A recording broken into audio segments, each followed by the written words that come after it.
শ্রী শ্রী গৌরাঙ্গ স্তব কল্পতরু ইতি গৌরাঙ্গ ইতি শ্রী গৌরাঙ্গ গত বিবিধ সদ্ভাব কুসুম প্রভা রাজ পদ্মাবলী ললিত শাখং সুরতরুম মুহুর জ্যোতি শ্রদ্ধৌ সৌদি বড়ৌ বলত পাঠ চলিলই রলং সিঞ্চেত বিন্দে সরস গুরু তল্লোকন ফলম। কলিযুগ পাবন অবতার পরম করুণাময় শ্রী গৌরাঙ্গ সুন্দরীর পরমান্তরঙ্গ প্রিয় পার্ষদ পূজ্যপাদ শিল রঘুনাথ দাস গোস্বামী পাদ তার শ্রী শ্রী স্তবাবলীর অন্তর্গত শ্রী শ্রী গৌরাঙ্গ স্তব কল্পতরুর দ্বাদশতম শ্লোকে ফলশ্রুতি বর্ণনার প্রসঙ্গে বলছেন, শ্রী গৌরাঙ্গী সমুদ্গত বিবিধ শ্রেষ্ঠ ভাবরূপ কুসুম রাজির প্রভায় পরিশোভিত শ্লোকাবলীরূপ শাখা সমন্বিত এই শ্রী গৌরাঙ্গ স্তব কল্পতরুকে যিনি শ্রদ্ধারূপ শ্রেষ্ঠ ঔষধি দ্বারা সংশোধিত পাঠরূপ সলিলে পুনঃ পুনঃ সেচন করিবেন, তিনি তাহার দর্শন রূপ রসময় শ্রেষ্ঠ ফল লাভ করিয়া ধন্যাতি ধন্য হইবেন। শ্রীপাদ এই শ্লোকে শ্রী গৌরাঙ্গ স্তব কল্পতরু নামক এই যে স্তব, এই স্তবের ফলশ্রুতি অর্থাৎ এই স্তবের শ্রবণ কীর্তনের কি ফল সেই সম্বন্ধে বর্ণনা করিতেছেন। সমস্ত স্তব স্তুতি বা সমস্ত আখ্যান সমস্ত গ্রন্থের মধ্যে তাহার ফলশ্রুতি অর্থাৎ শ্রবণ মহিমা বর্ণিত থাকে। তখন এই গৌরাঙ্গ স্তব কল্পতরুতে শ্রী গৌরাঙ্গের স্তবরূপ কল্পতরু, এই শ্রী গৌরাঙ্গ স্তব যাহা দাস গোস্বামী পাদ যাহা করেছেন তাহাকে কল্পতরু আখ্যা দিয়েছেন। কল্পতরুর সান্নিধ্যে যাহা কল্পনা করা যায় তাহাই প্রাপ্ত হওয়া যায়, এই জন্যই নাম হইয়াছে কল্পতরু। সেই শ্রী গৌরাঙ্গ স্তব কল্পতরু, সাধারণ কল্পতরু, তরু অর্থাৎ বৃক্ষ, কল্পবৃক্ষ বা কল্পতরু। এমন এমন বৃক্ষ আছে বাহ্যিক দৃষ্টিতে দেখতে সাধারণের মতো, কিন্তু তাহার এমন মহিমা এমন প্রভাব যে তাহার সান্নিধ্যে যদি কেউ কিছু কল্পনা করে সঙ্গে সঙ্গেই তাহা প্রাপ্ত হয়, তখনই তাহাকে কল্পতরু বলে বোঝা যায়, জানা যায়। এখন শ্রী গৌরাঙ্গ স্তব এটি তো কোনো বৃক্ষ নয়, তবে কল্পতরুর সঙ্গে সাদৃশ্যের তুলনা দিয়েছেন, তাই নাম দিয়েছেন শ্রী গৌরাঙ্গ স্তব কল্পতরু। এখন এই কল্পতরুর সান্নিধ্যে যাওয়া সেটি কিরকম সে সম্বন্ধেই এখানে বর্ণনা করেছেন, সেটি হচ্ছে ফলশ্রুতি। এই স্তবকল্পতরু বৃক্ষের যেমন শাখা প্রশাখা থাকে, তেমনি এই শ্রী গৌরাঙ্গ স্তব কল্পতরুর যে 11টি শ্লোক ইতিপূর্বে যা আস্বাদিত হয়েছে সেই শ্লোকাবলী হচ্ছে এই কল্পতরুর শাখা, যা শ্রীমন মহাপ্রভুর নির্মল প্রেমৌঘ বিচিত্র ভাবরূপ কুসুম রাজির প্রভায় কান্তিতে পরিশোভিত। সেই কল্পতরু অর্থাৎ শ্লোকাবলী কল্পতরুর শাখা, শাখাতে কি থাকে? ফুল ও পল্লব এইসব তো। বৃক্ষের প্রকাশই হইতেছে তাহার কুসুমের পুষ্পে। তা বলছেন প্রেমৌঘ বিচিত্র ভাবরূপ, অর্থাৎ প্রেম থেকে উত্থিত শ্রীমন মহাপ্রভুর বিচিত্র যে ভাব, সেই ভাবরূপ কুসুম রাজির প্রভায় এই কল্পতরুর শাখাগুলি পরিশোভিত সমৃদ্ধমান। এই স্তবের প্রতিটি শ্লোকে বর্ণিত যে লীলা, প্রতিটা শ্লোকেই তিনি লীলা বর্ণনা করেছেন লীলার স্ফূর্তিতে। সেই সমস্ত লীলাগুলি যাহা দাসগোস্বামীপাদের স্ফূর্তিতে এসেছে, এটি কোনোটা কল্পনা প্রসূত নয়, সমস্তই রঘুনাথ দাস গোস্বামীপাদের সাক্ষাৎ অনুভূত। লীলাগুলি দর্শন করেছেন, দর্শন করে লীলার যে মহিমা, যে মাধুর্য তিনি নিজে অন্তরে অনুভব করেছেন। অন্তর্লীলায় শ্রীমন মহাপ্রভুর যে দিব্যোন্মাদ ভাব,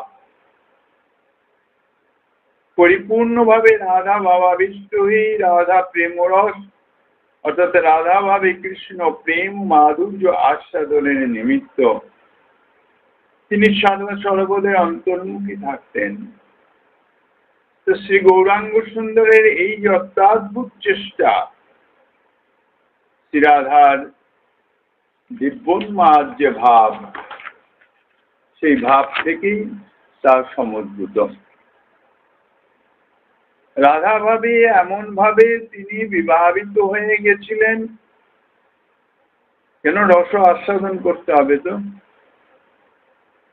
অন্তরঙ্গ সহ হয় রস আস্বাদন, আর বহিরঙ্গ সহ নাম সংকীর্তন। অন্তরঙ্গ আর বহিরঙ্গ মানে, বহিরঙ্গ হচ্ছে কারা? যারা ভক্তি বিমুখ, তাদের কথা এখানে বলা হয় নাই। বহিরঙ্গ অর্থাৎ আমার অন্তর ভাবের সঙ্গে সমভাব যাদের নাই, তিনি হচ্ছে বহিরঙ্গ। শ্রীকৃষ্ণ ভজন সকলেই করিতেছে, কিন্তু ভাবের তারতম্য। একই অবস্থায় অর্থাৎ একই শ্রেণীতে শ্রীকৃষ্ণ সেবা করছে। বিভিন্ন সখী মঞ্জুরিগণ তাহারা যুগল কিশোরীর সেবা করিতেছেন, কিন্তু প্রত্যেকের ভাবধারা আলাদা। যার যার নিজ ভাবে যুগল কিশোরের সেবায় রত। আর শ্রী গোবিন্দ হচ্ছেন ভাবগ্রাহী, ভাবই হচ্ছে তাহার আস্বাদনীয়। এখন যদি সকলের ভাব একই হয়ে যায়, তাইলে তো আস্বাদন বৈচিত্র্য থাকে না। ভোজনের যেমন আস্বাদন গ্রহণ করা হয়, ভোজনে বহুবিধ সরবিধ রসই পরিবেশিত হয় বিভিন্ন ব্যঞ্জনের মাধ্যম দিয়ে। সেই রস বৈচিত্র্য বা একই রসের মধ্যে আবার ভিন্ন ভিন্ন বৈচিত্র্য। এত একই তিক্ত রস বা কটু রস, ভিন্ন ভিন্ন ব্যঞ্জনের ভিন্ন ভিন্ন স্বাদ অর্থাৎ রস বৈচিত্র্য। সেই রকম সকলেই প্রেম সেবা করিতেছেন, কিন্তু সে প্রেম সেবা ভাবের তারতম্যে সেবার বৈচিত্র্য আছে। কাজে সেই যে সেবা বৈচিত্র্য, সেটি হচ্ছে আস্বাদনীয়। এখন এখানে কথা হচ্ছে এটি যে আমার যে ভাব, যে ভাবে আমি শ্রী যুগল কিশোরের প্রেম সেবা করতে আকাঙ্ক্ষী ইচ্ছুক, ভাবটি হৃদয়ের ধর্ম। আর ভাবের দু রকমের আছে, একটি স্থায়ী ভাব, একটি সঞ্চারী ভাব। সঞ্চারী ভাবটি সদা সর্বদা স্থায়ী ভাবকে পুষ্টি করায়, স্থায়ী ভাবের পরিপোষণ করায়, স্থায়ী ভাবের উৎকর্ষতা বৃদ্ধি করায়। কিন্তু স্থায়ী ভাব প্রত্যেকের একটি আছে, সে ভাবটি পরিবর্তন হয় না, যার জন্য তার নাম হচ্ছে স্থায়ী ভাব।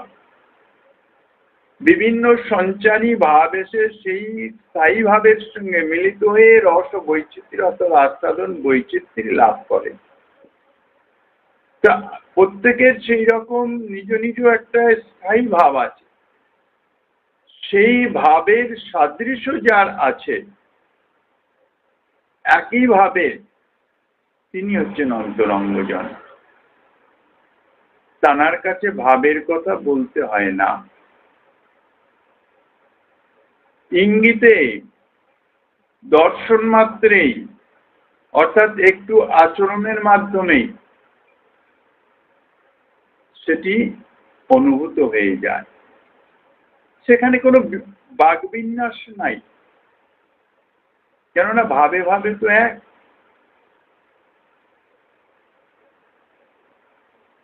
ভক্তমাল গ্রন্থে একটি কাহিনী আছে। একজন রাজা, তার অনেকগুলো রানী, তিনি কোনো কার্যক্রমে দিল্লিতে গিয়েছেন। সেখানে কার্য সমাপন হওয়ার পরে দূত মারফত রানীদের কাছে খবর পাঠিয়েছেন যে কাহার কিছু যদি প্রয়োজন থাকে তোমরা পত্র লিখে জানাও, আমি এখান থেকে তা নিয়ে যাব। সমস্ত রানীরাই যার যা প্রয়োজন সব চিঠি লিখে দিয়েছেন। ছোট রানী যিনি ছিলেন তিনি শুধু দুটো অক্ষর একটা কাগজে লিখে পাঠিয়ে দিয়েছে। সমস্ত রানীদের তাহাতে সমস্ত প্রকাশ, কি চাই না চাই সমস্ত কিছু, রাজা তো সেগুলো বুঝছেন পুরো, কিন্তু ছোট রানীর কথা দুটো অক্ষরে কি বলতে চাইছে কিছুই মাথায় ঢুকছে না। পণ্ডিতদের ডাকলেন যে চিঠির মর্মোদ্ধার করে দিন। তার মধ্যে একজন বিশেষ পণ্ডিত ব্যক্তি ছিলেন, তিনি তখন সেই দুটো অক্ষর দিয়ে কি বোঝাতে চাইছেন। একটি অক্ষরের মাধ্যমে পরিধানের বিষয় অর্থাৎ বস্ত্র ইত্যাদি, দ্বিতীয় অক্ষরের মাধ্যম দিয়ে তার রঙের কথা বলে দিয়েছেন। পণ্ডিত যখন বলে দিলেন, এখন চিঠিটার ছোট রানীর নাম লেখা রয়েছে, কাজে ছোট রানী নেই। রাজা তখন বুঝে তখন নেই, কিন্তু রাজা যদি তাদৃশ ভাবুক হতেন তাহলে বুঝে ফেলতেন, সেইভাবে ভাবুক হলে এক্ষেত্রে রাজা ছোট রানীর বহিরঙ্গ হয়ে গেলেন, অন্তরের ভাবটি বুঝলেন না।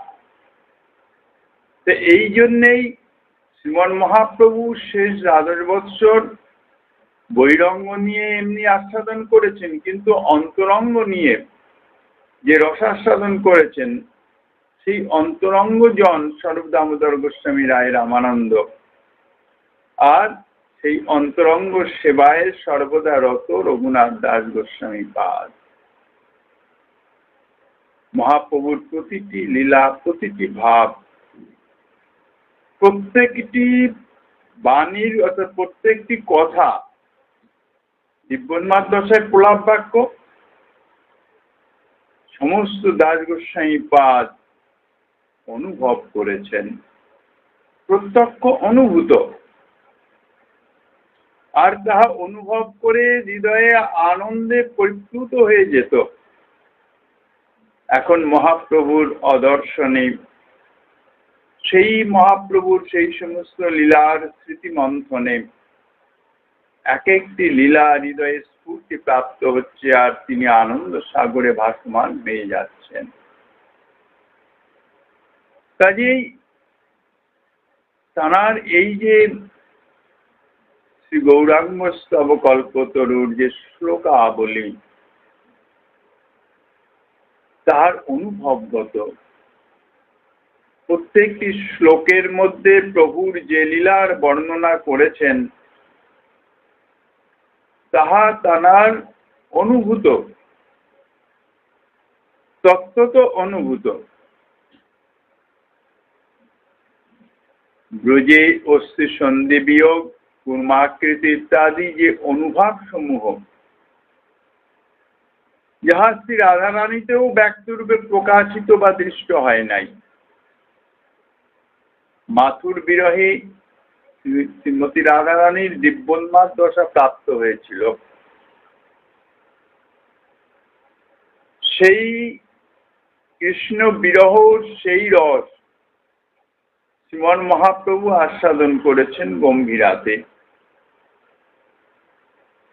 কিন্তু সেই যে কৃষ্ণ বিরহের যে তীব্র উন্মাদনা, তীব্র যে বিক্ষেপ প্রক্ষেপ, অন্তর্মুখীন বহির্মুখীন, শ্রীমতী রাধারানী তাহা ধারণ করতে পেরেছেন, ধারণ করে রেখেছেন। সাক্ষাৎ লাদিনী শক্তি স্বরূপাত। কিন্তু শ্রীমতী রাধারানীর ভাবকান্তি নিয়ে শ্রীমন মহাপ্রভু যখন সেই রস সেই ভাব আস্বাদন করতে যাচ্ছেন, তিনি কিন্তু ধারণ করে রাখতে পারলেন না। ভাবের যে বিকার, বিকার প্রকাশিত হয়ে গেল। বহির্মুখী যখন বিকার এলো তখন অস্থি সন্ধি বিয়োগ দীর্ঘাকৃতি হয়ে গেলেন।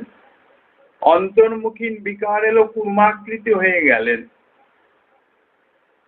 কি জাতীয় যে মানে বিপ্রলম্ভ রস, বিরহ রস শ্রীমতী রাধারানী আস্বাদন করেছেন সুদীর্ঘ শত বৎসর, লৌকিক লীলাতে শ্রীরামের অভিশাপ হিসাবে। সমৃদ্ধমান প্রবাস অর্থাৎ দীর্ঘকালীন বিরহ, বাহ্যিক বিরহ। যদিও শ্রী গোবিন্দ ব্রজ ছেড়ে কোথাও যান নাই, শ্রী গোবিন্দ আর শ্রীমতী রাধারানী এক পলের জন্যও কখনো আলাদা হন না, কিন্তু রস আস্বাদনের নিমিত্ত লীলাতে ভিন্ন ভিন্ন ভিন্ন ভিন্ন অবস্থা। তো শ্রীমতী রাধারানীতে যেগুলি ব্যক্ত রূপে প্রকাশিত হয় নাই, যে সমস্ত অনুভব সমূহ, অর্থাৎ সেই অস্থি সন্ধি বিয়োগ কুর্মাকৃতি ইত্যাদি, যে কৃষ্ণ বিরহের যে তীব্র উৎকট যে ভাব সমূহ,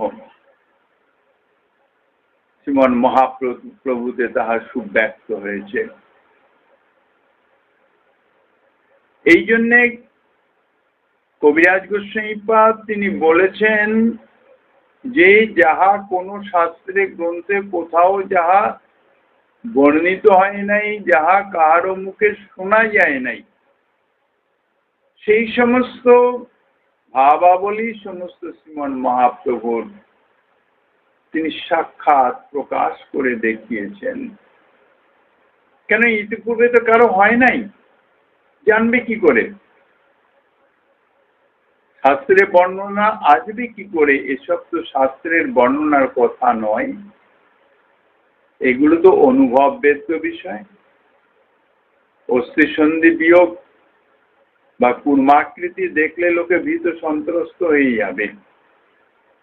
তার যে অন্তর্নিহিত ভাব বা রস, সেটি কি করে আস্বাদন করবে? সেটা তো সম্ভব নয়। কাজে এই জন্যে এগুলি বর্ণনার বিষয় নয়।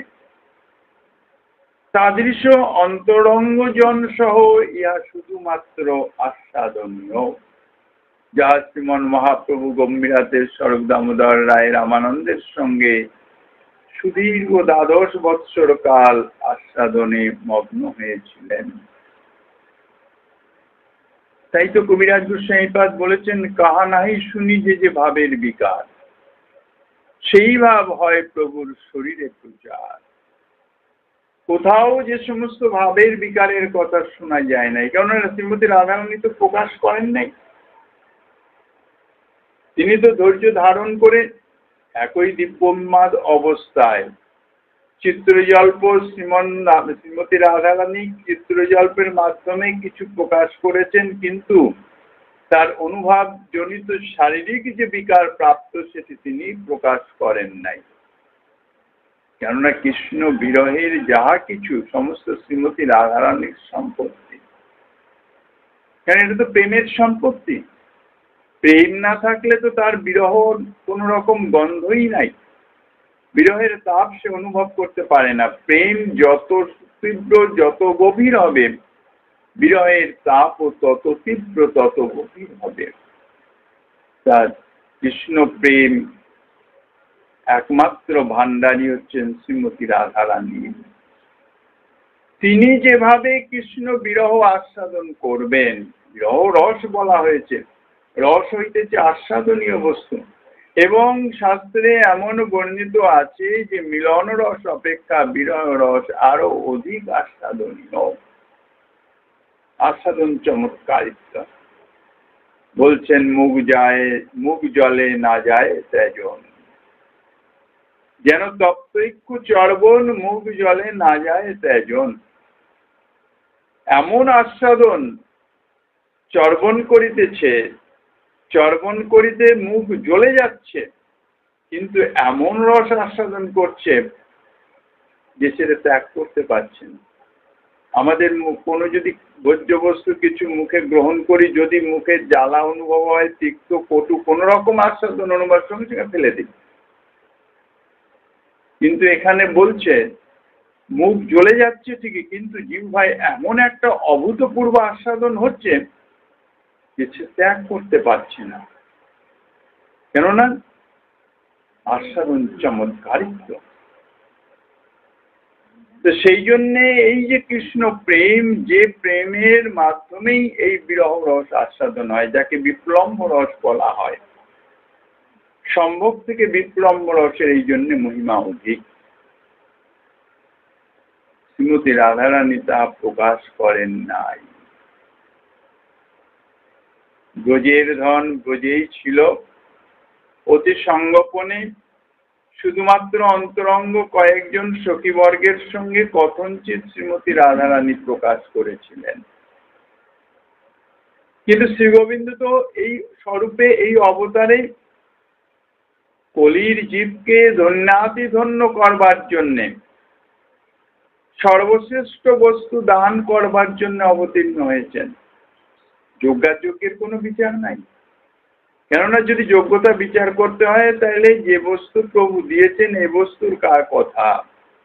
কলির জীব তো ভক্তিরও অধিকারী নয়, জ্ঞানেরও অধিকারী নয়, যোগেরও অধিকারী নয়, বলতে গেলে কর্মমার্গেরও অধিকারী নয়, কেননা তারা মন্দ কর্মা, মন্দ ভাগ্য, মন্দ মতি, তার উপরে তারা অল্পায়ু, ক্ষণজীবী। তাহলে তবুও যে শ্রীমন মহাপ্রভু অর্থাৎ শ্রী গোবিন্দ তিনি কৃপা করে এসেছেন এই দুর্গত কলিজীবকে সেই সর্বোত্তম বস্তু প্রদান করবার জন্যে। তার প্রথম যে সোপান, সেই বস্তু পেতে গেলে কিছু যোগ্যতার প্রয়োজন, অধিকারী হওয়া প্রয়োজন, কেননা এটা তো অনুভববেদ্য বিষয়, এটা জাগতিক কোনো বস্তু নয়, অপ্রাকৃত চিন্ময় বস্তু। এটি তো হৃদয়ে ধারণ করতে হবে, হৃদয়ের অনুভবের মাধ্যমে আস্বাদন হবে। তো সে হৃদয়ের সাদৃশ্য যোগ্যতা, শুদ্ধতা, পবিত্রতা, এগুলির তো প্রয়োজন, নইলে তো ইহা অনুভবে আসবে না, আস্বাদনও হবে না। সেই জন্য প্রথম লীলাতে শ্রীমন মহাপ্রভুর সেই যোগ্যতা লাভের সাধনা দেখিয়েছেন নাম সংকীর্তনের মাধ্যম দিয়ে, কীর্তনের মাধ্যম দিয়ে, অন্যান্য ভক্তি অঙ্গ যাজনের মাধ্যম দিয়ে, বিভিন্ন উপদেশাবলীর মাধ্যম দিয়ে, নিজের পার্শ্বদগণের দ্বারা বহু রকমের শিক্ষা প্রদান করিয়ে 1 বৎসর কাল তিনি নবদ্বীপে ছিলেন প্রেম প্রকাশের পরে। প্রথমে জীবনে তো বিদ্যাবিলাস লীলা করলেন, বিদ্যাবিলাস লীলা করে তারও কিছু প্রয়োজন আছে, কেননা প্রভুর সমস্ত কার্যেরই অন্তর্নিহিত লক্ষ্য আছে, উদ্দেশ্য আছে।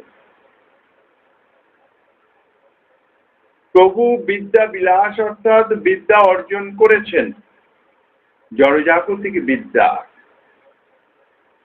পরে তিনি দেখিয়েছেন যে এর কোনো দাম নাই,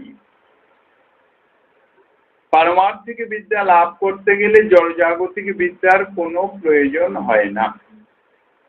তা সত্ত্বেও জড়জাগতিক বিদ্যার অধ্যয়ন প্রয়োজন, কেননা বুদ্ধিবৃত্তিটা কিছু পরিমার্জিত করবার জন্যে। এই জন্যে বিদ্যাবিলাসের সময় শ্রীবাস ঠাকুর শ্রীমন মহাপ্রভুকে বলেছেন, পরে কেন লোক কৃষ্ণ জানিবার তরে। তাহলে জাগতিক বিদ্যাটি কেন শিক্ষা হচ্ছে? শ্রীকৃষ্ণ তত্ত্ব জানবার জন্যে। বুদ্ধিবৃত্তি পরিমার্জিত না হলে তাহলে শ্রীকৃষ্ণ তত্ত্ব যদি সে শ্রবণও করে, সে বুদ্ধিতে গ্রহণ করতে পারবে না। এই জন্যে পরে কেন লোক কৃষ্ণ জানিবার তরে, সে যদি না হইল বিদ্যায় কি করে। বর্তমান কালে বিদ্যা শিক্ষা তো শুধুমাত্র অর্থকরী বিদ্যা হয়ে গেছে। অর্থ উপার্জনার্থে বিদ্যা শিক্ষা, কিন্তু আমাদের প্রাচীন ভারতে অর্থ উপার্জনের জন্য বিদ্যা শিক্ষা ছিল না। বিদ্যা শিক্ষা ছিল জ্ঞান অর্জনের জন্য, বুদ্ধিবৃত্তির বিকাশের জন্য। কিন্তু বর্তমান কালে অর্থকরী বিদ্যা, বিদ্যা শিক্ষার মুখ্য উদ্দেশ্যই এখন হইতেছে অর্থ উপার্জন, যার জন্য এ বিদ্যা যথার্থ বিদ্যাই নয়, অবিদ্যার নামান্তর মাত্র। এ বিদ্যায় কোনো কিছু কাজ হবে না। এ বিদ্যার দ্বারা কৃষ্ণ তত্ত্ব জানা তো দূরে থাক, কৃষ্ণ বহির্মুখতাই বৃত্তি প্রাপ্ত হয় এবং বর্তমানে হইতেছেও তাহা। যত বড় বড় জাগতিক শিক্ষায় শিক্ষিত ব্যক্তি, তারা তত বহির্মুখ সাধারণত দেখা গেছে যাহা। হ্যাঁ, কিছু কিছু ব্যতিক্রম সর্বদাই থাকে, সেসব ব্যতিক্রম পূর্ব জন্মের সংস্কার, সুসংস্কার বশত। কাজেই শ্রীমন মহাপ্রভু প্রথম জীবনে দেখালেন বিদ্যার প্রয়োজন আছে কি উদ্দেশ্যে? কৃষ্ণ তত্ত্ব জানবার জন্যে। এই যে বিদ্যা যাহা আমরা শিক্ষা করিতেছি, সবই কৃষ্ণ কথা ছাড়া দ্বিতীয় কিছু নাই। গয়া থেকে এসে যখন আবার পড়াতে শুরু করলেন, সূত্রবৃত্তি টিকা সমস্ততেই শুধু কৃষ্ণ, কৃষ্ণ অর্থ, কৃষ্ণ ছাড়া আর কিছু নাই। তাঁর যে শাস্ত্র ব্যাখ্যা খণ্ডন করবার কারো সামর্থ্য হয় নাই। তাহলে তত্ত্ব তো তিনি দেখিয়ে গেছেন, একমাত্র শ্রীকৃষ্ণ ছাড়া দ্বিতীয় কোনো কিছুই নাই। কিভাবে তাহার কৃপা প্রাপ্ত হবে? শুরু করলেন নাম সংকীর্তন সেবা সঙ্গনে। প্রথমে অন্তরঙ্গ জন নিয়ে একান্তে, তারপর ধীরে ধীরে ধীরে ধীরে বাইরে। এটি হচ্ছে ভজন পদ্ধতি। প্রথমে ভজনটি শুরু করতে হবে অত্যন্ত গোপনে, একান্তে। ভজন করতে করতে নিজের তাদের সামর্থ্য অর্থাৎ চিত্ত শুদ্ধ যখন হবে, তখন তার ভজন আর গোপন থাকবে না। সে গোপনের চেষ্টা করলেও আর গোপন থাকবে না, প্রকাশ হয়ে যায়। আর সেই যে প্রকাশ, সেটি জগৎ কল্যাণার্থে, নিজের জন্য নয়, জগতের জন্য। নাম সংকীর্তন ইত্যাদির মাধ্যমে, ভজন ইত্যাদি সমস্ত মাধ্যম দিয়ে, তার মধ্যে দিয়ে নানান রকম তিনি শিক্ষা প্রদান করেছেন নিজ পার্শ্বদগণের মাধ্যম দিয়ে। নবদ্বীপ লীলায় যখন শ্রীবাসঙ্গনে মহাপ্রকাশ, 7.5 প্রহর তিনি স্বয়ং ভগবত আবেশে অর্থাৎ ভগবত স্বরূপে, আবেশ নয় এখানে, উনি তো স্বয়ং ভগবান, ভগবত স্বরূপে প্রকট ছিলেন।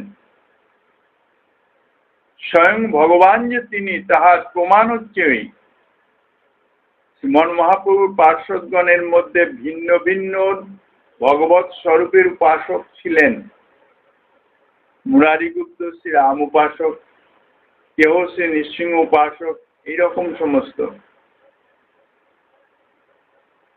তাঁরা প্রত্যেকে নিজ নিজ অভীষ্টের স্বরূপ দর্শন পেয়েছেন। কেননা স্বয়ং ভগবানের মধ্যে সর্ব অবতার বিদ্যমান। স্বয়ং ভগবান সর্ব অবতারের স্বরূপ প্রকাশ করতে পারেন, কিন্তু অন্যান্য অবতার স্বরূপ স্বয়ং ভগবৎ স্বরূপ প্রকাশ করতে পারেন না। যেমন একটি টাকা, তার মধ্যে সিকি আধুলি সমস্ত কিছুই প্রবিষ্ট আছে, কিন্তু একটি সিকি আধুলি কখনো একটি টাকা হতে পারে না।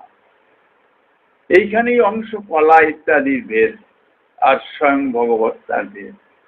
শ্রীমন মহাপ্রভু যে স্বয়ং ভগবান সাত প্রহরী মহাপ্রকাশের, তাহা বিশেষভাবে প্রদর্শন করিয়েছেন। সেই সময়ে তিনি বিভিন্নভাবে সাবধান করে দিয়েছেন সাধকগণকে। তার মধ্যে একটি মুখ্যত ছিল অপরাধ। সকলেই প্রেম পাচ্ছেন, অতি সহজ বস্তু যেন। ডেকে ডেকে প্রভু সকলকে প্রেম দিয়েছেন। শ্রীধরকে ডেকে পাঠিয়েছেন। শ্রীধর যখন এসছে বলছে আমার স্বরূপ দেখো, প্রকাশ দেখো। এসব অপরাধ শূন্য।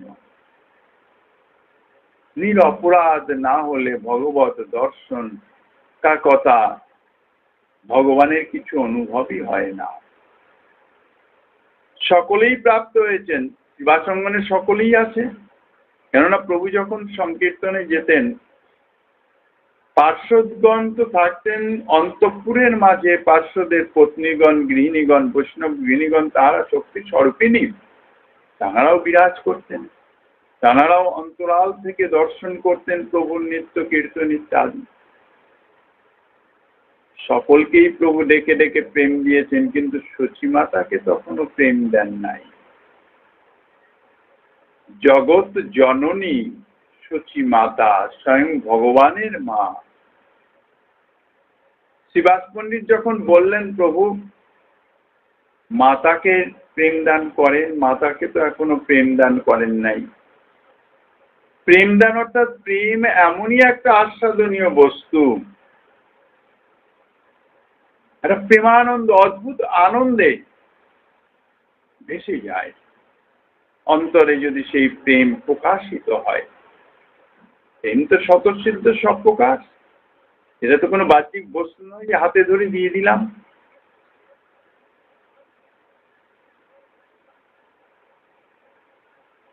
শ্রবণাদি শুদ্ধ চিত্তে করায় উদয়। কৃষ্ণ প্রেম সাধ্য কবু নয়, শ্রবণাদি শুদ্ধ চিত্তে করায় উদয়। কোন সাধনার দ্বারা এই প্রেম পাওয়া যায় না। তবে বলছেন শ্রবণ কীর্তনাদি ইত্যাদি সাধনার দ্বারা যদি চিত্ত শুদ্ধ হয়, তাহলে সেই শুদ্ধ চিত্তে স্বয়ং প্রকাশিত হয় কৃপা করে। আর এই প্রেম শ্রী গোবিন্দের নিজস্ব সম্পদ, তিনি না দিলে কারো পাওয়ার সামর্থ্য নাই। শিবাত্মনি যখন বললেন, প্রভুর সঙ্গে সঙ্গে বললেন যে না, মা তার প্রেম পেতে পারে না, কেননা অপরাধী আছে। কোথায় অপরাধ? কোথাও তো খুঁজে অপরাধ পাওয়া যায় না মাতার আচরণে।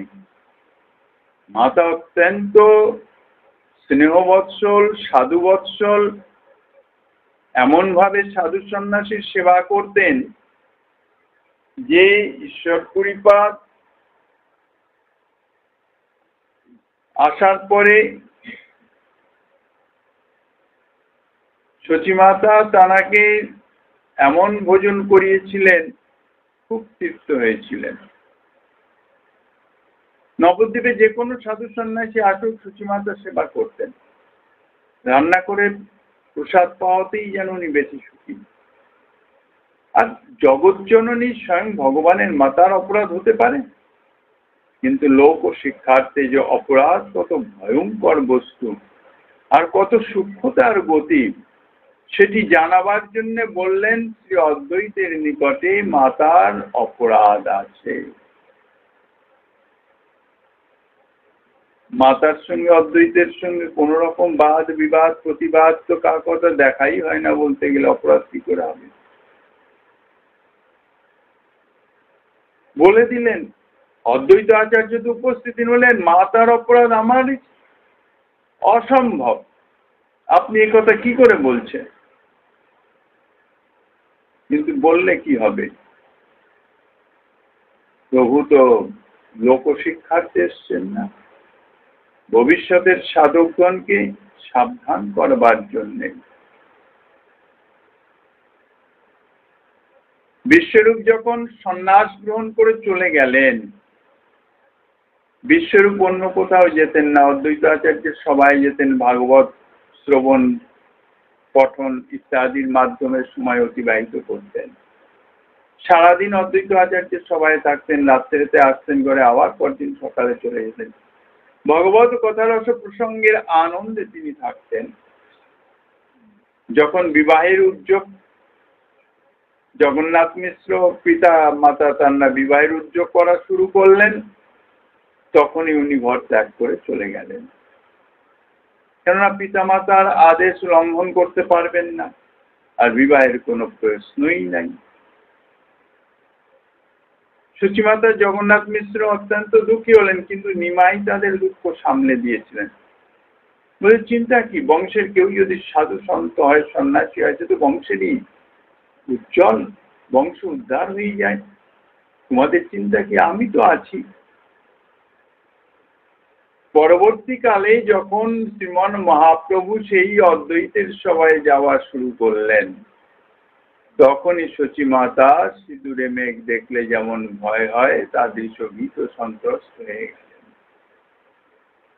মনে মনে চিন্তা করলেন যে এক ছেলে তো আমার সন্ন্যাস হয়ে গেছে, এ ছেলেকেও ঘরে থাকতে দিবে না। কেননা অদ্বৈত আচার্যের সবাই গেলে বুদ্ধিটি সংসারে অনিত্যতা, মাতা তো বাৎসল্যবতী, মায়ের কাছে সন্তান যত বড়ই হোক না কেন সে শিশু, সে অবোধ। কাজের সংসারের অনিত্যতা যখন জানবে, এও তো সংসার ছেড়ে চলে যাবে। কে বলে অদ্বৈত দ্বৈত এর প্রবৃত্তি বা ভাব, শুধু এইটুকুই মনে মনে ভেবেছেন, কারো কাছে প্রকাশ করেন নাই যে এর ছেলেকেও আমার ঘরে থাকতে দিবে না। এতেই অপরাধ হয়ে গেছে। অদ্বৈত আচার্য তো শুনেই মূর্ছিত হয়ে পড়েছেন যে মাতার অপরাধ আমার চরণে, এমন অসম্ভব কথা। প্রভুর চরণে একেবারে দণ্ডবত হয়ে মূর্ছিত হয়ে গেছেন। আবেগে আক্ষেপে সচিমাতা সেই সুযোগে অদ্বৈত প্রভুর চরণ রজ নিয়ে মস্তকে নিলেন। একদিক দিয়ে অদ্বৈত প্রভুর সম্পর্কে গুরু ছিলেন, কিন্তু অদ্বৈত প্রভু জগৎ জননী হিসাবে মর্যাদা বা সেই রকম মান্য করতেন। সাক্ষাতে তো চরণ ধুলি দিবেন না, আর যার কাছে অপরাধ হয় তার চরণ রজ ব্যতীত অপরাধ খালনের দ্বিতীয় কোনো উপায় নাই। সচিমাতা চরণ রজ নিলেন, অপরাধ খালিত হলো, প্রভু প্রেম প্রদান করলেন, প্রেমাপ্রিত হয়ে গেলেন। অপরাধ যে কত বড় ভয়ঙ্কর এই ভজন জীবনে, তার একটা অতি সূক্ষ্ম প্রভু দেখিয়ে দিলেন। নাম সংকীর্তন ভজন করো, নববিধা ভক্তি অঙ্গ ভজন করো, অনেক অনেক ভজন আচরণ সম্বন্ধে প্রথম নবদ্বীপ লীলায় প্রভু বলেছেন। কিন্তু খবরদার অপরাধ থেকে বাঁচো, নইলে যা করবে সব বর্ষে কি ঢালা, কোনো লাভ হবে না, কোনো কিছুই হবে না, অত্যন্ত কঠিন। দ্বিতীয় আরেকটি নিদর্শন দিয়েছেন, প্রভু একান্ত প্রিয় পাত্র মুকুন্দ। প্রভুর শ্রেষ্ঠ গায়ক বলতে গেলে অত্যন্ত সুকণ্ঠী, প্রভুর মর্ম জেনে গান করেন, অর্থাৎ প্রভু যখন যেভাবে অবস্থান করছেন সেই ভাব অনুযায়ী গানে প্রভুর ভাবের উদ্দীপন করান, প্রভুকে আনন্দ প্রদান করেন, তাদৃশ মুকুন্দ। এখন প্রভু না ডাকলে তো সামনে আসতে পারেন না। প্রভু তো বিষ্ণু খট্টায় গিয়ে বসেছেন, নাথ মন্দিরে তো আর নাই। আর সকলেই বাইরে অপেক্ষমান, ভিতরে ডাকলে তবেই মন্দিরে প্রবেশ করতে পারেন প্রভুর স্বরূপ দর্শন, প্রেম প্রাপ্তি। ভগবত দর্শনেই প্রেম প্রাপ্তি। বাইরে বসে আছেন, সকলেই প্রেম পাচ্ছে, আমি পাচ্ছি না। মুকুন্দ বসে বসে অশ্রু জল ত্যাগ করছেন যে আমি কত বড় অপরাধী, প্রভুর কৃপা থেকে বঞ্চিত। শ্রীবাস পণ্ডিত তিনি তো মুখ্য, মুকুন্দর সম্বন্ধে যখন জ্ঞাপন করলেন, সঙ্গে সঙ্গে বলেন না, ও প্রেম পেতে পারে না, ও হচ্ছে খরজাটিয়া। খরজাটিয়া অর্থাৎ ওর ভজনে নিষ্ঠা নাই, চঞ্চলমতি। যখন জ্ঞানীদের সঙ্গে যায় কথা বলে তখন জ্ঞান মার্গের প্রশংসা করে, যখন যোগীদের সঙ্গে মেলে কথা বলে তখন যোগমার্গেরই কথা বলে, যখন ভক্তদের সঙ্গে থাকে তখন ভক্তি মার্গের কথা বলে, নাম সংকীর্তন করে।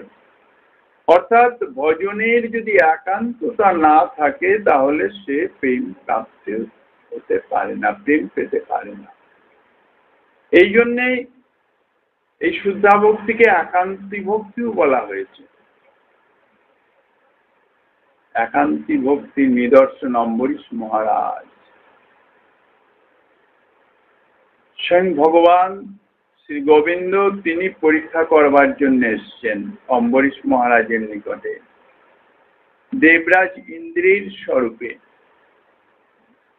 ঐরাবতে চেড়ে এসে উপস্থিত হয়েছেন। মহারাজ অম্বরীশ সাদর অভ্যর্থনা করেছেন।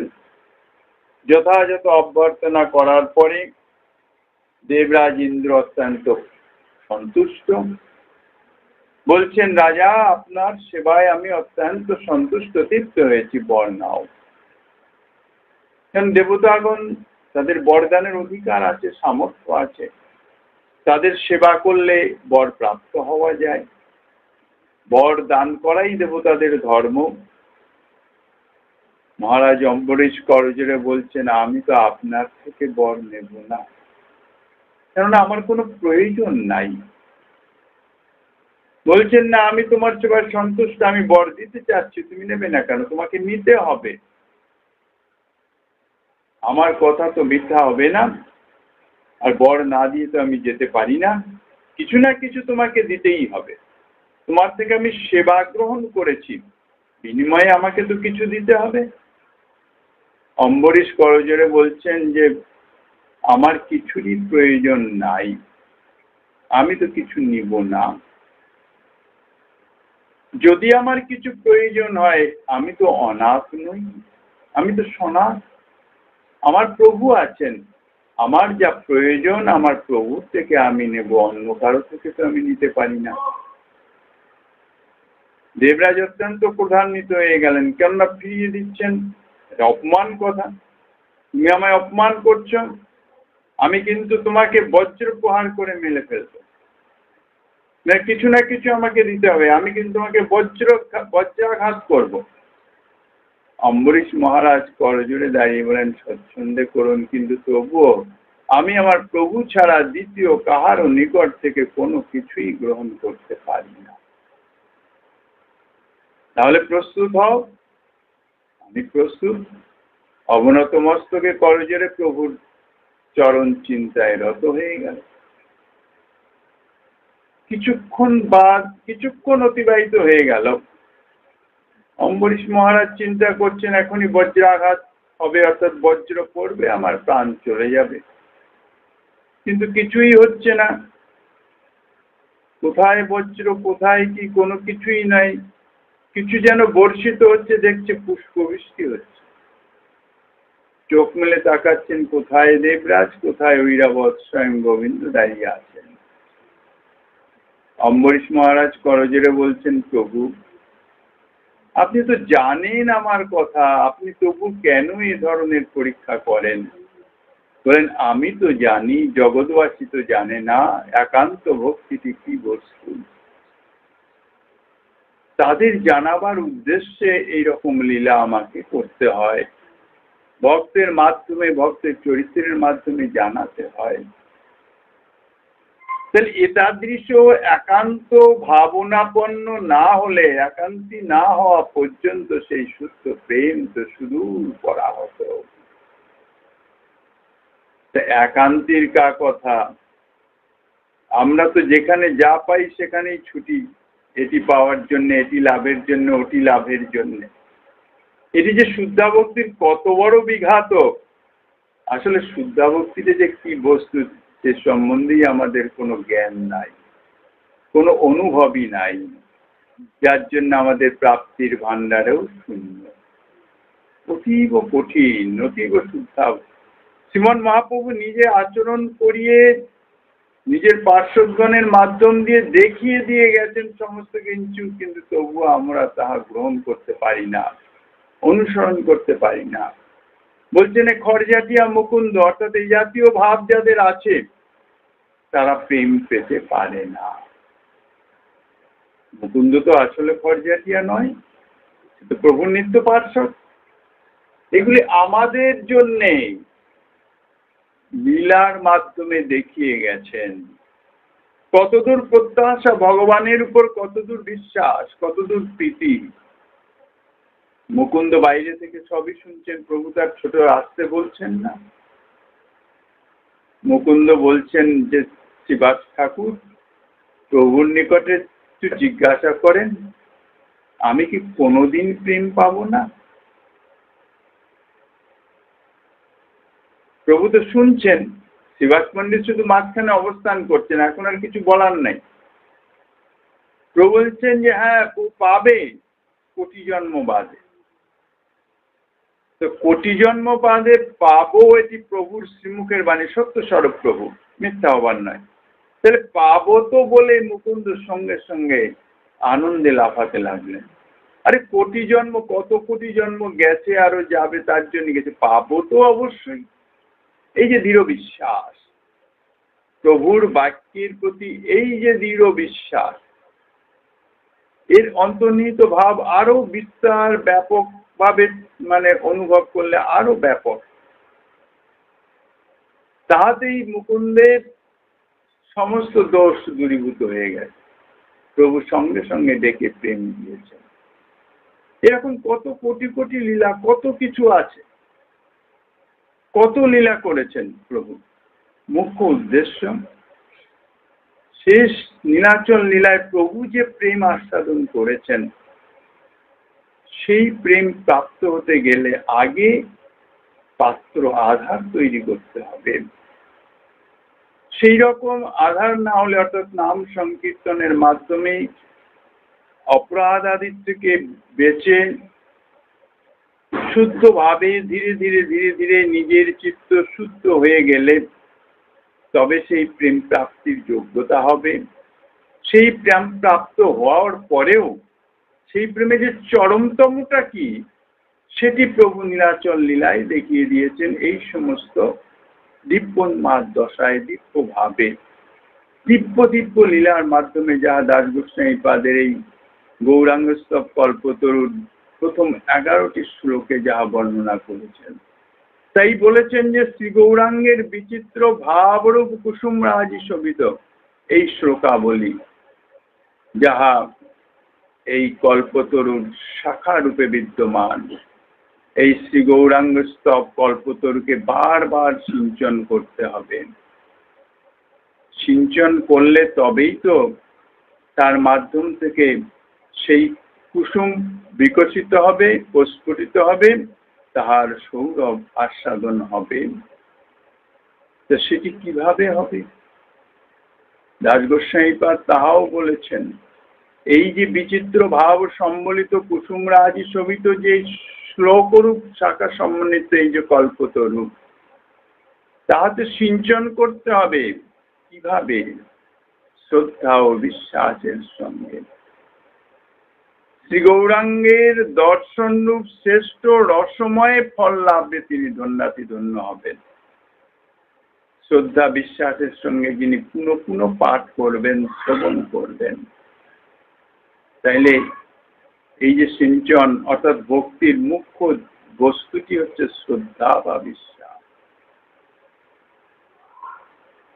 শ্রদ্ধা কাকে বলে? কবিরাজ গোস্বামীপাদ তাহার চৈতন্য চরিতামৃতে তাহা বর্ণনা করেছেন। শ্রদ্ধা শব্দে কহি বিশ্বাস সুদৃঢ় নিশ্চয়, কৃষ্ণ ভক্তি কহিলে সর্বকর্ম কৃত হয়। শ্রী ভগবানের যে অলৌকিক লীলা বা অলৌকিক চেষ্টা আর শ্রীকৃষ্ণ ভক্তির অর্থাৎ যে ভক্তির মাধ্যমে শ্রীকৃষ্ণের সেই কৃপা বা লীলার অনুভব হয়, সেই ভক্তির যে অচিন্ত শক্তি, সেই শক্তিতে বিশ্বাসের নাম হচ্ছে শ্রদ্ধা। শ্রী ভগবানের ভক্তিতে এতাদৃশ সামর্থ্য, বলছেন অচিন্ত শক্তি। কি জাতীয় শক্তি যে সেটা আমাদের বুদ্ধিবৃত্তির অগোচর, আমরা কল্পনাও করতে পারবো না। এই জাতীয় শক্তি আছে, সে সম্বন্ধে যে দৃঢ় বিশ্বাস, এই জন্য কবিরাজ গোস্বামীপাদ বলেছেন সুদৃঢ় বিশ্বাস। বিশ্বাসটি হচ্ছে সুদৃঢ় এবং নিশ্চয়াত্মিকা, এমন বিশ্বাস যে কোনো অবস্থাতেই সে বিশ্বাস টুটবে না, ভাঙবে না। আর যে নিশ্চয়াত্মিকা অর্থাৎ ভগবানের বা ভগবত ভক্তের যে এই জাতীয় অভূতপূর্ব কৃপা বা অচিন্ত শক্তি, এ সম্বন্ধে বিন্দুমাত্র সংশয়ের কোনো অবকাশ নাই, একদম পরম নিশ্চয়াত্মিকা বিশ্বাস। এই শ্রদ্ধাই ভক্তির বা ভজনের অধিকার আনয়ন করে। শুধু শ্রী গুরুদেবের পাদ পদ্মে মন্ত্র দীক্ষা গ্রহণ করলেই ভজনের অধিকার হয় না। ভজনের তো একটা ক্রম আছে। রূপ গোস্বামীপাদ তার ভক্তি রসামৃত সিন্ধুতে তাই প্রকাশ করেছেন। প্রথমেই বলেছেন আদৌ শ্রদ্ধা। ভজনের ক্রমে রূপ গোস্বামীপাদ তাই লিখেছেন আদৌ শ্রদ্ধা। আদৌ অর্থাৎ প্রথমে হচ্ছে শ্রদ্ধা। শ্রদ্ধাটা আসবে কোত্থেকে?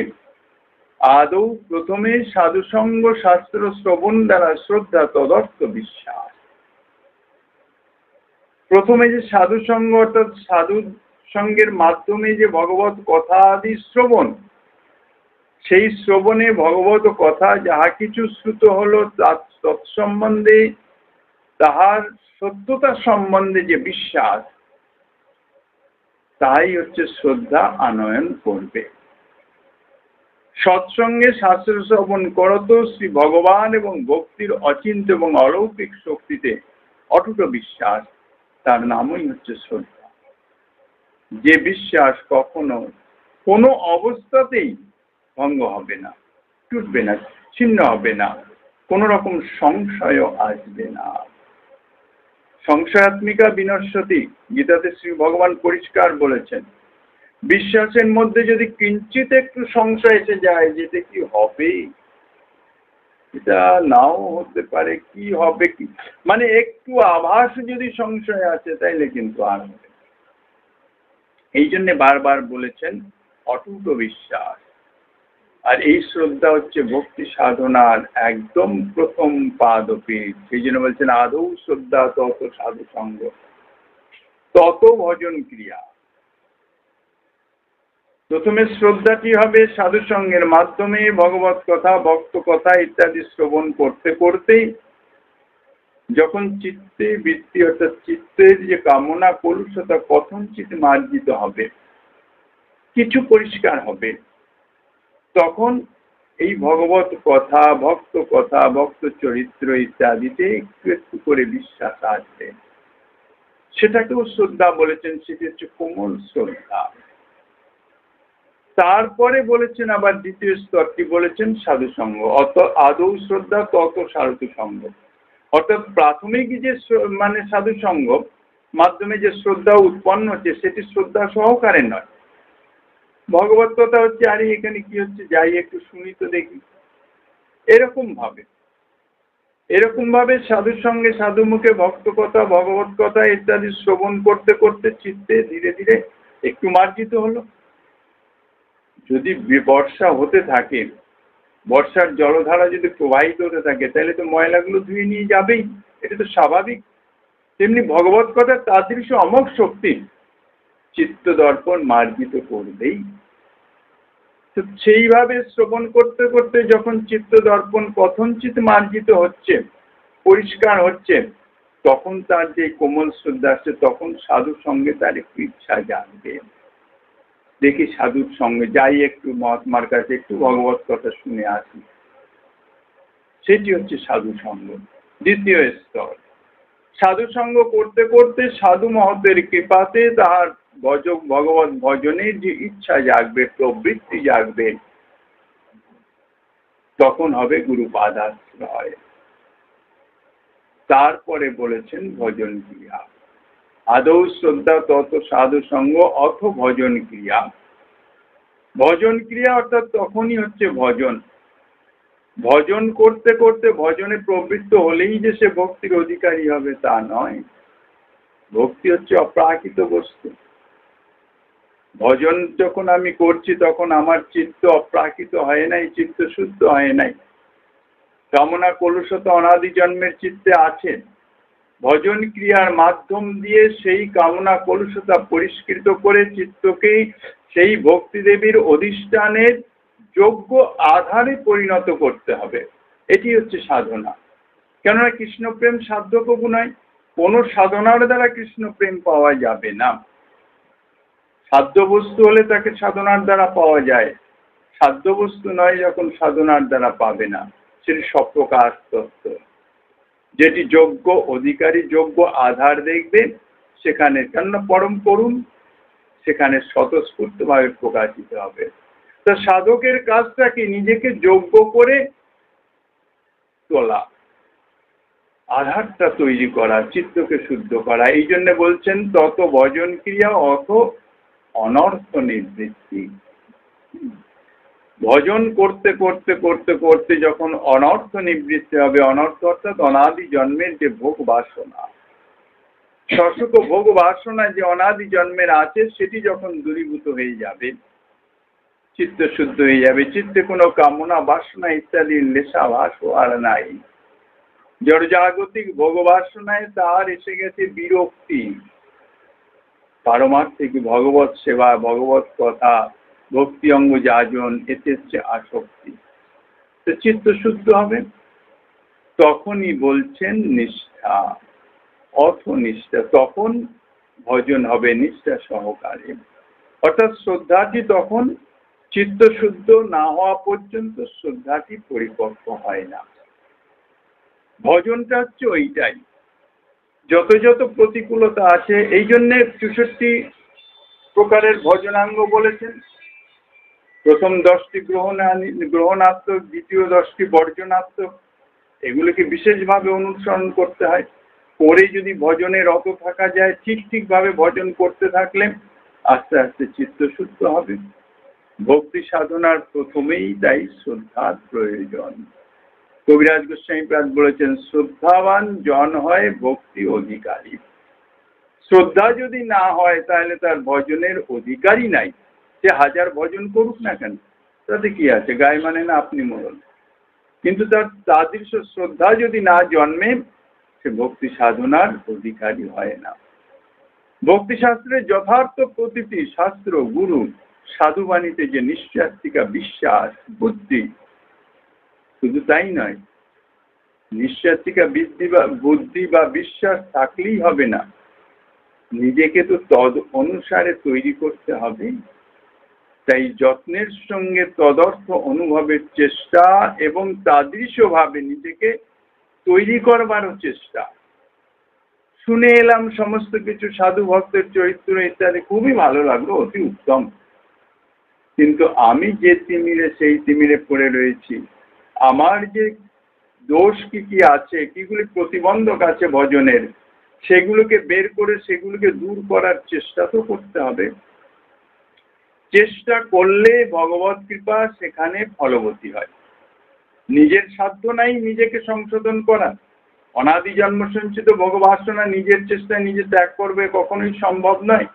কিন্তু চেষ্টা যে করে, ভগবত কৃপা সেখানে তার সহায় হয়ে তার সেই চেষ্টার সার্থক রূপ দান করে, তার চেষ্টাকে সার্থকতায় পরিণত করে। এই জন্যই বলছেন যে সদা সর্বদাই সাধুগুরু তাদের বাণী, তাদের উপদেশ, ভক্তিশাস্ত্র ইত্যাদি নিশ্চয়িকা বিশ্বাস, বুদ্ধি এবং যত্নের সঙ্গে সেটি অনুভব করে তাদৃশভাবে ভজনের চেষ্টা। এই জন্যই তো বলেছেন যত্নাগ্রহ বিনা ভক্তি না জন্মায় প্রেমে।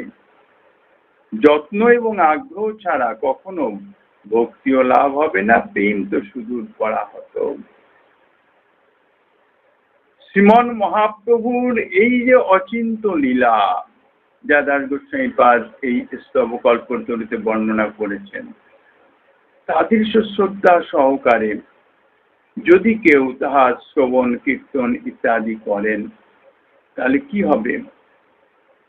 শ্রীমন মহাপ্রভুর তিনদার রুদ্ধ অবস্থায় সিংহদ্বারের সামনে অশ্রু সন্ধি বিয়োগ, কুর্মাকৃতি অনুভব, নয়নে পিচকারি ধারার ন্যায় অশ্রুর প্রবাহ ইত্যাদিকে সাধারণ মানব বুদ্ধিতে অসম্ভব বলে মনে হওয়া কিছু বিচিত্র নয়। যে কেউ শুনবে বলবে এই গাল গল্প, গল্প কথা, এ হতে পারে নাকি? কেননা এসব দিব্যলীলা অপ্রাকৃত, এগুলি তো বাস্তব বুদ্ধির অচিন্ত শক্তি, আমাদের বুদ্ধির অতীত, কাজে কেউই বিশ্বাস করবে না। এসব অদ্ভুত অলৌকিক ব্যাপার সমূহ প্রকৃতই শাস্ত্র এবং লোকাতীত, কোন শাস্ত্রে ইহা বর্ণিত নাই। তাই তো কবিরাজ গোস্বামী পাদ বলছেন কাহা নাই শুনি যে ভাবের বিকাশ। কেন ইতিপূর্বে কখনো প্রকাশিত করেন, রাধারানী স্বয়ং প্রকাশ করেন নাই। দুর্গত কলিজীবের প্রতি এত করুণাময় শ্রী গৌরাঙ্গ সুন্দর যে নিজে তাহা প্রকাশ করে গেছেন, দেখিয়ে গেছেন। কিন্তু এগুলি প্রকৃতি মহানুভব পার্শ্বদগণের দ্বারা সাক্ষাৎ দৃষ্ট। শুধু দৃষ্ট নয়, সেই ভাবের যে গভীরতা তাহা অনুভূত, তাহাদের দ্বারাই বর্ণিত। দাস গোস্বামী পাদ তাই এক একটি শ্লোকের বর্ণনা করেছেন। সুতরাং সবই বর্ণবর্ণের সত্য, অতএব ইহাতে সন্দেহান হবার কোনো বৈধ কারণই নাই। ভগবৎ দেহ চিদ আনন্দময়, তাহা কখনোই জড় প্রকৃতির নিয়মের অধীন নয়। সুতরাং সে সম্বন্ধে কোনো তর্কের আভাসও অন্তরে আসা ঠিক নয়। অলৌকিক লীলা এই পরম নিগুড়, বিশ্বাসে পাইয়ে তর্কে হয় বহুদূর। অতএব অলৌকিক প্রভুর চেষ্টা প্রলাপ শুনিয়া তর্ক না করিহ, শুনো বিশ্বাস করিয়া।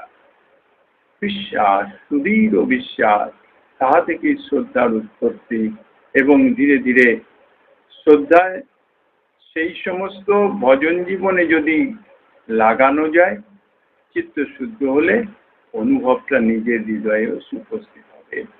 শুদ্ধ চিত্তেই অনুভব হয়, অশুদ্ধ চিত্তে তো অনুভব হবে না।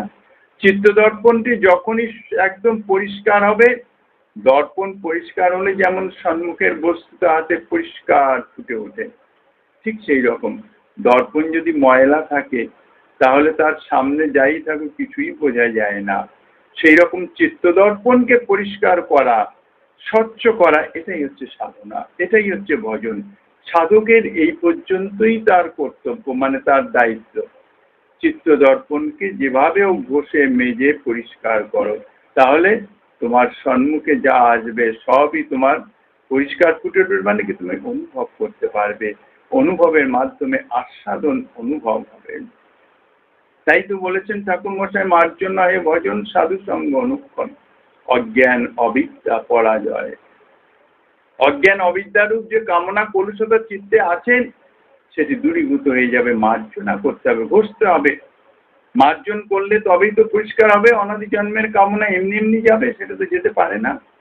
তাই শ্রীপাদ বলছেন এই শ্রী শ্রী গৌরাঙ্গ স্তব কল্পতরু শ্রদ্ধারূপ ঔষধি দ্বারা শোধিত পাঠরূপ জলে সিঞ্চিত হলে অচিরাতে শ্রী গৌরাঙ্গের দর্শন রূপ শ্রেষ্ঠ রসময় ফল প্রসব করবেন। যদি শ্রদ্ধারূপ ঔষধি দ্বারা, তো শ্রদ্ধা সহকারে যদি শ্রবণ করা যায়, চিত্তে ধারণ করা যায়, তাহলে কি হবে? চিত্ত শুদ্ধ হয়ে গেলে সেই স্বরূপ শ্রী গৌরাঙ্গের স্ফূর্তি লাভ হবে, দর্শন লাভ হবে। যে রসময় ফলের অফুরন্ত আস্বাদ প্রাপ্ত হয়ে মানবাত্মা অনন্তকালের জন্য ধন্য এবং কৃতকৃতার্থ হবেন।